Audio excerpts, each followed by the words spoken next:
महाराष्ट्रामध्ये नरहरी झिरवाळ यांनी मंत्रिपद सांभाळताच आतापर्यंतची मोठी कारवाई। खराब सुपारीचे तस्कर जीएसटी आणि इन्कम टॅक्स वाचविण्यासाठी नकली बिल बनवून सरकारला चुना लावत होते। नागपूर हा भेसळयुक्त सुपारींचा मोठा हब। सुपारी तस्कर बिगर ई-वे बिलच्या खुलेआम कारोबार करत आहेत। धाराशिवमध्ये 250 टन भेसळयुक्त सुपारी जप्त।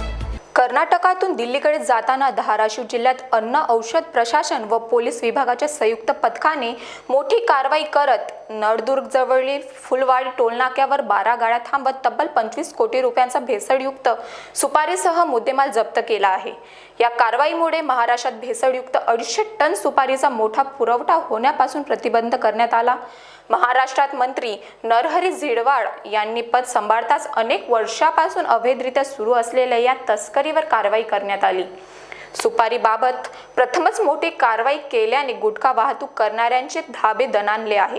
अन्न सुरक्षा अधिकाऱ्यांच्या पथकास कारवाई दरम्यान स्थानिक गुन्हे शाखेच्या पथकाचे सुद्धा त्यांना सहकार्य लाभले। हेच सुपारी इंडोनेशिया आणि बर्मामधून आणली जाते आणि त्यात खराब सुपारीचे मिश्रण करून पान पराग, विमल आणि इतर वस्तूंमध्ये वापरली जाते। त्यात लाल रंगाची सुपारी आढळल्याने प्रदीप कुटे सहाय्यक आयुक्त यांच्या निदर्शनाखाली जप्त केलेल्या सुपारीचे नमुने आज प्रयोगशाळेत पाठवले जाणार आहे व अहवाल आल्यावर पुढील कारवाई प्रक्रिया राबवली जाणार।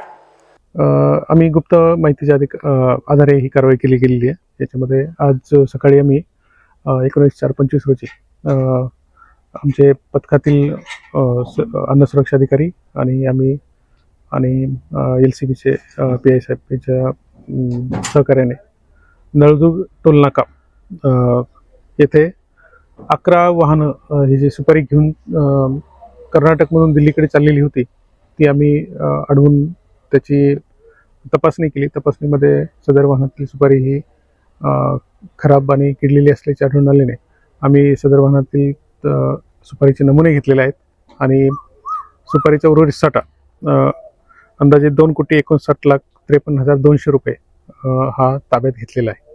मुद्देमाल म्हणजे ही सुपारीच आहे, ही 2,59,53,200 रुपयाची साधारणतः 25 टनाची 25 टन एका वाहनामध्ये आहे। साधारणतः या सुपारीचा वापर कुठे होतो व याचा रॅकेटचा संशय आहे का? कुठून आली?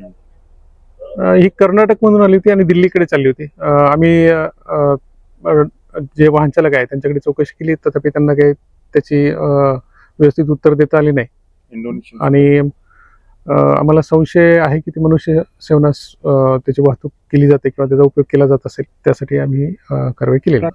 याबाबत विश्लेषण अहवाल आल्यानंतर आपल्याला त्याच्यामध्ये फक्त सुपारीची वाहनांची किंमत नाही, वाहन आपण जप्त केलेले आहे त्याच्यामुळे वाहनांची किंमत त्याच्यामध्ये आलेली नाही। ब्युरो रिपोर्ट महान्यूज 7 करिता।